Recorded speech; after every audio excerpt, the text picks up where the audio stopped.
Dear student, अब volume 2 का exercise 79 आप लोग को बोला जा रहा है। रेडी रहेंगे? स्टार्ट। महोदय, किसी भी देश या समाज के विकास हेतु शिक्षा अत्यंत सशक्त एवं महत्वपूर्ण साधन है। व्यापक रूप में शिक्षा जीवन पर्यंत चलने वाली ऐसी प्रक्रिया है जो व्यक्ति को उसके नैसर्गिक शक्तियों के विकास में सहायता पहुंचाती है तथा उसे अपने वातावरण से समायोजन स्थापित करने की योग्यता प्रदान करती है। साथ ही व्यक्ति को उसके वैयक्तिक, सामाजिक, राष्ट्रीय दायित्वों का निर्वाह करने की योग्यता, ज्ञान एवं कौशल प्रदान करती है। भारतीय संदर्भ में उद्देश्य एवं उपयोगिता की दृष्टि से प्रौढ़ शिक्षा भी इससे भिन्न नहीं है, बल्कि आज की सामाजिक, आर्थिक, राजनीतिक परिस्थितियों में का महत्व और भी बढ़ गया है। डॉक्टर मुखर्जी ने भारत में प्रौढ़ शिक्षा के 2 महत्वपूर्ण पहलू बताए हैं। प्रथम, प्रौढ़ साक्षरता, अर्थात उन प्रौढ़ों को शिक्षा प्रदान करना जिनको विद्यालय में किसी प्रकार की शिक्षा प्राप्त नहीं हुई है। दूसरा, साक्षर प्रौढ़ों की अनवरत शिक्षा। भारत एक जनतांत्रिक देश है।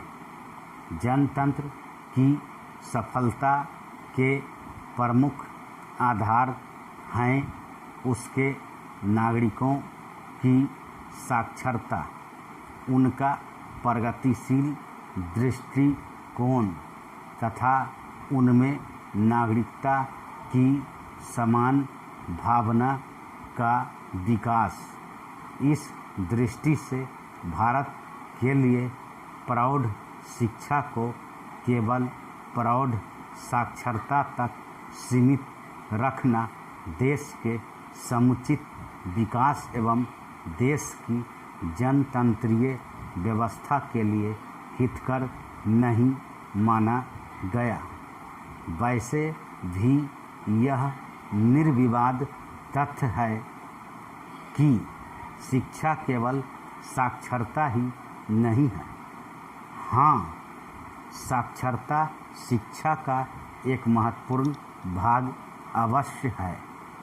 इस संदर्भ में डॉक्टर विद्यानिवास मिश्र का कथन उल्लेखनीय है कि भारत का व्यक्ति निरक्षर होते हुए भी शिक्षित है।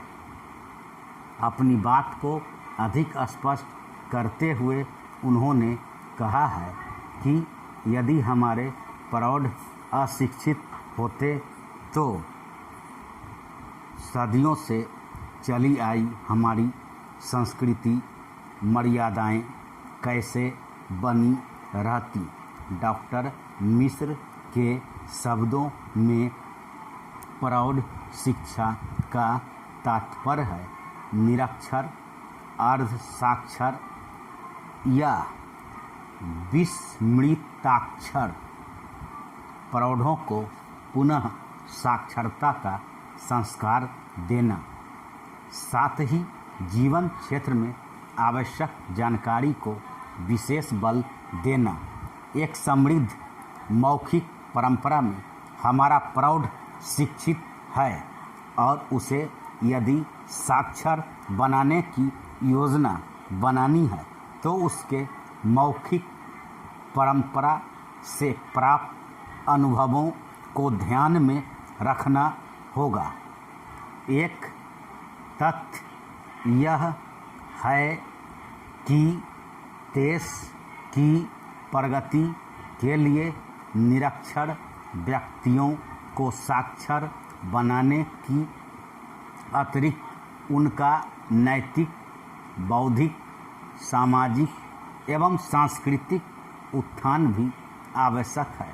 इसी दृष्टि से प्रौढ़ शिक्षा को व्यापक अर्थों में लेते हुए 1948 में श्री मोहन लाल सक्सेना की अध्यक्षता में नियुक्त समिति के परामर्शों को स्वीकार करके सरकार ने प्रौढ़ शिक्षा को समाज शिक्षा की संज्ञा से अभिहित किया।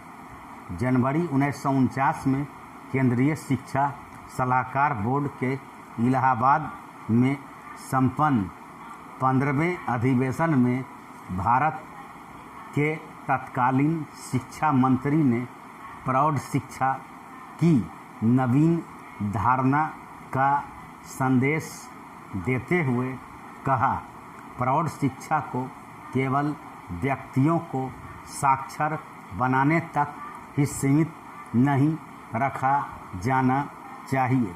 प्रौढ़ शिक्षा के अंतर्गत व्यापक रूप से सभी व्यक्तियों को साक्षर बनाने का प्रयास करना चाहिए।